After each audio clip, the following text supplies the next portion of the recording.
welcome to another episode of Friday Night Supper Club. I'm Sarah Lynn. And I'm Alicia, and today we are going to be making tortellini from scratch. Yes. It's personally my favorite pasta. There is no reason to make it with less than 3 cheeses, which is what we'll be doing today. And both of us have actually made pasta before. We have. Together. So this is like a reunion. You haven't seen that episode. It was... No, if you would like to see it though, let us know in the comment section below. Maybe we'll do a little late release on it. The original kind of pilot for this show, and we drank the wine a little bit too quickly while filming it, so I'd say so. it never really made it to the air, but maybe it's time. But I have never made tortellini specifically before, so this should be an interesting challenge. Do you actually know how to fold it? Because I've read the instructions, but I don't know. what I that's read gonna the do. ingredients. All right, let's get to the tortellini. Pasta dough! And now it's time to make the pasta dough. This is all about the technique. Okay, salt. And it all starts by salting your flour. So once the salt's incorporated, it's all about the well in the center. And we actually did this on the counter before when we did it, but this recipe suggested to avoid making as much of a mess to use a bowl. We'll see how it turns. Yeah, I was gonna say, just kick it old school and use an actual vessel. Yeah. Eggs in the well. Here we go. 1, 2, 3. Slowly let that flour incorporate. I think we did this with our hands before. The first one was disaster. Really? I remember when we made pasta together the first time, I'm not kidding, our glasses were this full. Yeah. And then they weren't. Well, this is just when the fork goes and the hands get in there. Let me see what I can do. I'm gonna start mixing this up in the bowl before we turn it out, and then once it's all like incorporated in the bowl, then we'll roll knead it out it, yeah. and knead it. Okay, let's roll this. Let's just toss this out of this bowl, and it's gonna collect all the bits. It's becoming a dough. I'm pretty excited about the whole thing. Do you have any special sound effects you'd like to include?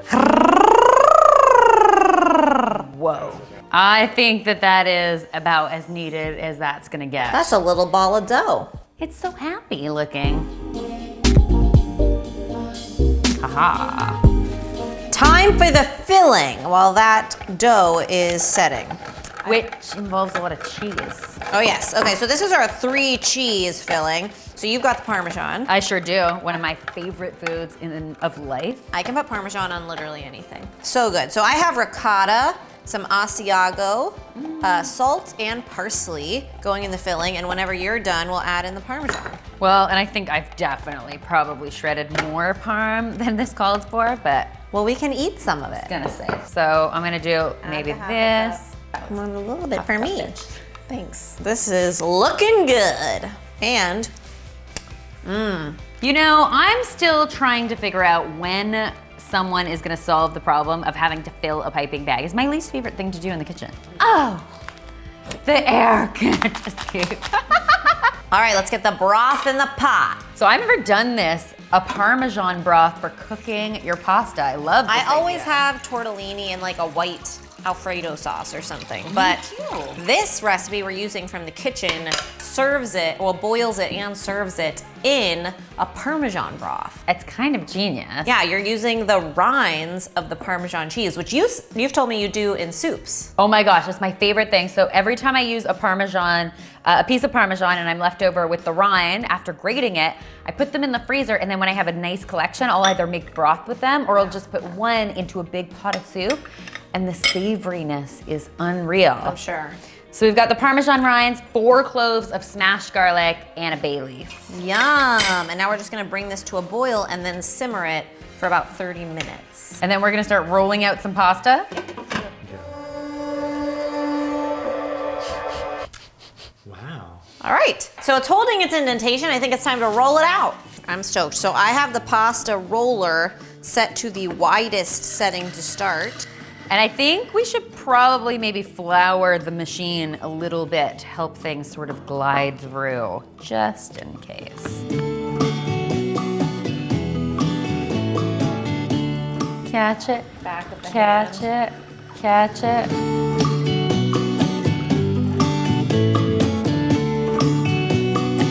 All right, not bad for a $20 pasta roller. I feel like the pasta roller is great. I feel like maybe our pasta's a bit on the moist side, but maybe we'll just use lots of flour when we come to cutting this. Ha! Pasta's made. We did it! This is the moment of truth. This is the part that I'm a bit nervous is probably not the word. The wine usually helps with the nerves. Okay. But just like anticipating more than anything else, we are going to start by cutting the rounds out. We're looking for 3 inches. You can also do tortellini with squares, but we didn't have square cutters. The recipe we're using shows cutting them with a knife, but I was like, I'm not getting a ruler out. So the good news is whatever dough that you don't cut at the beginning, you can then go back, fold it all up again and roll it out and then make more delicious tortellini. All right, just small. I think small, yeah. The secret is not to overstuff. That I read that in every single instruction. One teaspoon. 1 teaspoon. Where do we think that is? Right Here? there, yeah. Then you take the water, rub it around the edges. It's your glue. Half moon with this nice seal. This is the most we've ever concentrated on anything since we've been making this show. I want this to be good. I feel like we are very, very focused.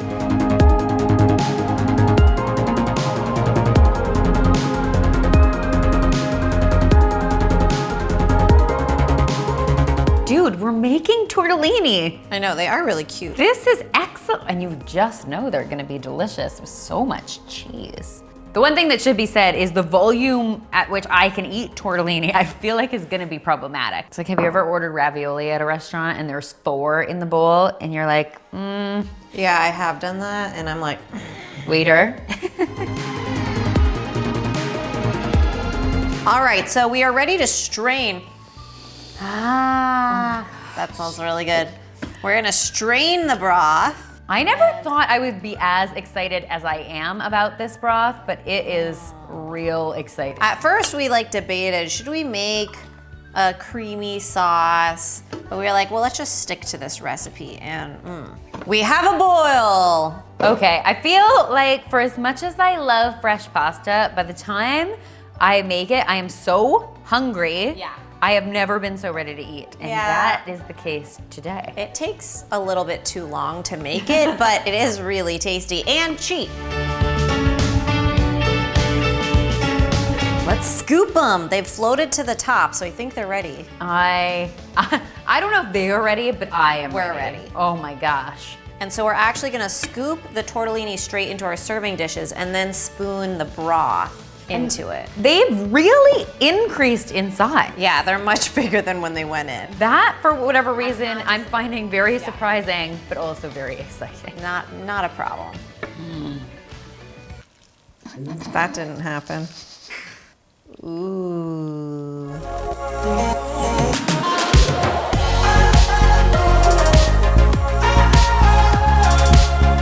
I'm so excited. I feel like this is a lot of hard work and dedication paying off. You ready?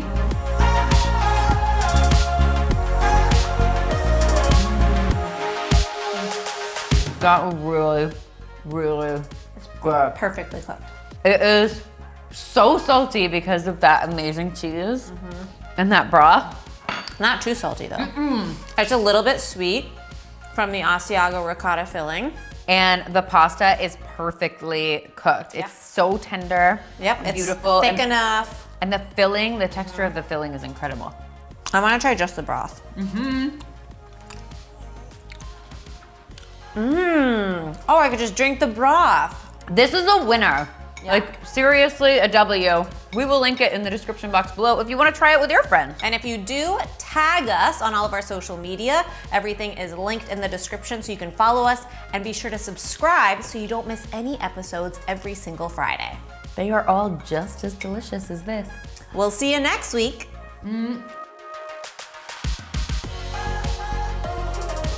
Not a mistake.